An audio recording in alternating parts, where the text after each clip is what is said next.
kako izboljšati dober avto. Mislim, še dobro, da nisem inženir ali pa kak oblikovalec, ker bi skozi imel probleme, sploh zato, ker gre v avtomobilizmu vse tako hitro. No, Japonci so spet imeli težko nalogo. Izboljšati so mogli svoj CX-5. Zvečer.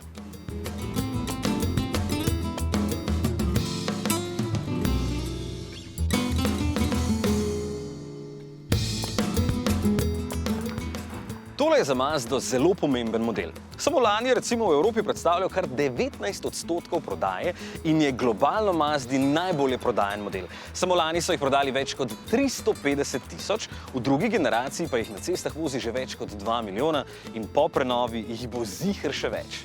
Tudi v taki barvi.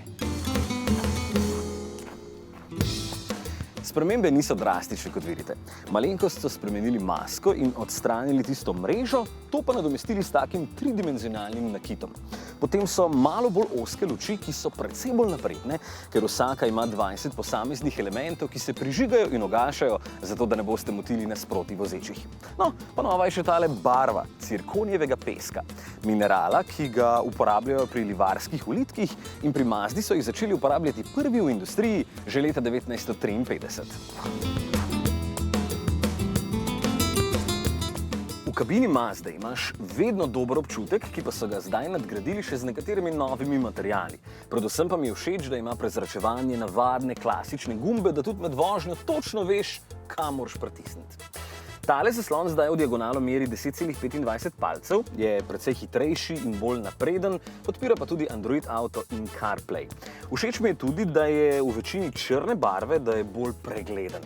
Pa posebej zame so dodali še tole podlago za brezžično polnjenje, ker imam vedno prazen telefon, prebral sem pa še, da je tudi kabina zdaj bolje zvočno zatesnjena.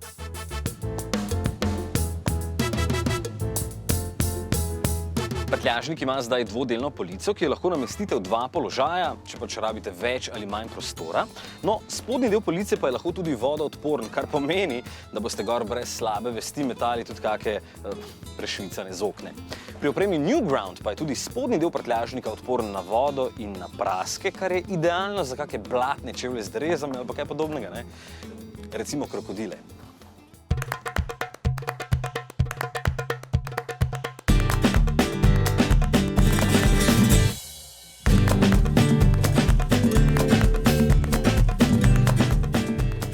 CX-5 je bil že do prenove, po našem mnenju, eden od vozniško najbolj prijetnih križancev v segmentu. In kljub velikim kolesom tudi udoben. Volan je še vedno ravno prav obtežen, so si pa inženirji dali več dela pri vzmetenju. Baje so ga oglasili tako, da naše glave med vožnjo po slabih podlagah ne delajo preveč takole naprej nazaj, ne. Ja. Razen, če mene vprašate, so se to krivi kakšni dobri komadi, ker ko jaz kakega čujem, avtomatsko delam. Ja. Še vedno boste lahko izbirali med dvema bencinskima in dizelskim strojem. Dvolitrski bencinski stroj proizvede 121 kW moči, kar je 165 konjev, zmogljivejši 2,5 litrski bencinski motor pa 143 kW, torej 192 konjičkov. Za tega je rezerviran samo samodejni menjalnik s 6 stopnjami, ki je zdaj hitrejši in bolj suveren, sicer pa je na voljo tudi ročni menjalnik s 6 stopnjami. Pogon je na sprednji kolesi ali na vsa 4, tudi pri 2,2 litrskemu dizelskemu stroju s 110 ali 135 kW moči. Po domače 150 ali 184 konjev.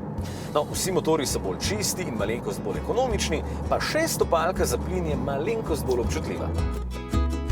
Občutljivost si lahko nastavljate preko različnih programov vožnje, ki spremenijo delovanje pogona, občutljivost krmilnega mehanizma, spremenite pa jih na najbolj pametnem mestu, ob prestavni ročici. No, potem je tu še aplikacija My Mazda App, da lahko s svojim telefonom najdete avto, če ga običajno iščete na kakšnem parkirišču, lahko ga tudi odklenete na daljavo. Mislim, kolikrat bi meni to prav prišlo, ker stalno nekje pozajim ključe.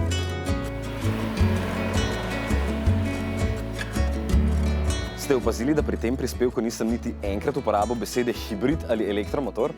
Ja, Mazda verjame, da je klasika še nekaj časa tista prava. Ima pa avto seveda vse najnovejše varnostne sisteme. Zna zavirati v sili, ima radarski tempomat, kamere vse okrog, v zastoju vozi sam. Cena se ni bistveno spremenila, vstopni model vas bo stal slabih 28 000, prvi pa so na voljo že zdaj. Tole mi je všeč, pa tole tudi, pa morje tudi.